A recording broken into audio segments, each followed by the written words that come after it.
Electrical circuit का एक बहुत ही बढ़िया क्वेश्चन, बेसिक क्वेश्चन है ये, जिसमें दो रेजिस्टर 1 ओम और 2 ओम और एक बैटरी 6 वोल्ट की, ये दो टाइप के कॉम्बिनेशन में है। एक बार रेजिस्टर सीरीज में है और यहाँ आपको साफ दिख रहा है ये दोनों पैरेलल में है, बैटरी तो सेम ही है। पूछा क्या है इस केस में और इस केस में कि 2 ओम का जो रेजिस्टर है इसके अक्रॉस जो पावर कंज्यूम होगा वो पावर कितना होगा यहाँ और यहाँ वाले केस में। ठीक है, तो चलिए इसको करके देखते हैं। पहले इसकी बात करते हैं। यहाँ पे देखो ये और ये दोनों एक ही वायर पे बिल्कुल हैं, तो ये दोनों सीरीज में हैं। आपको पता है सीरीज में जब R होता है तो R1 plus R2 plus R3 ऐसे करते हैं। तो यहाँ पे बेसिकली अगर हम देखा जाए तो दोनों रजिस्टर मिलकर के 2 + 1 3 ओम इकट्ठा हो जाएंगे। बाकी यहाँ पे बैटरी हमारा 6 वोल्ट का तो है ही। तो हम निकाल लेते हैं कि करंट क्या होगा इस वाले ब्रांच में। तो करंट I जो होता है ओम्स लॉ से क्या होता है V/R।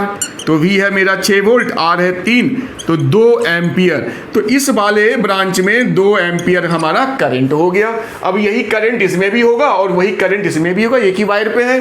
तो इसके अक्रॉस भी करंट 1 एम्पियर ही है। तो जो पावर होता है हमारा, अगर देखो वैसे तो होता है हमारा V/I, बट हमें R पता है और यहाँ का I पता है अभी जो हम कर रहे हैं। तो देख भाई V को लिख सकते हैं I/R, तो ये हो जाएगा I² × R हमारा इस वाले केस में। तो I कितना है मेरा, I है मेरा 2 एम्पियर, तो I² तो 4 हो गया, R है मेरा 2, तो 4 दूनी 8 वॉट।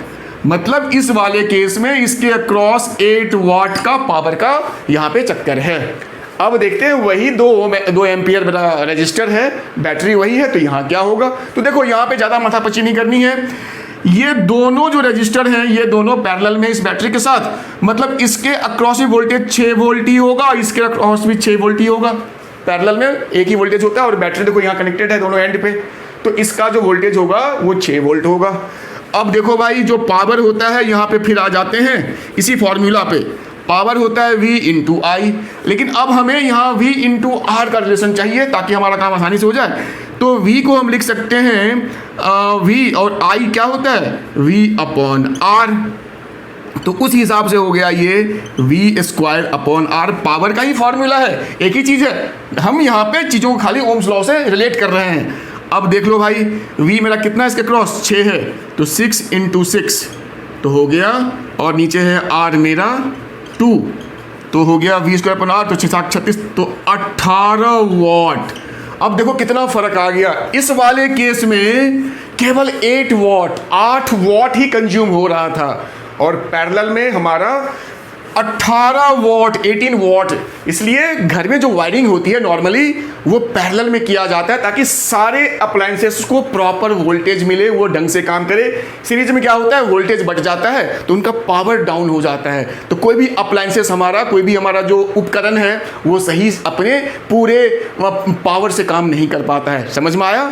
तो पैरेलल में इसलिए वायरिंग हम प्रीफर करते हैं।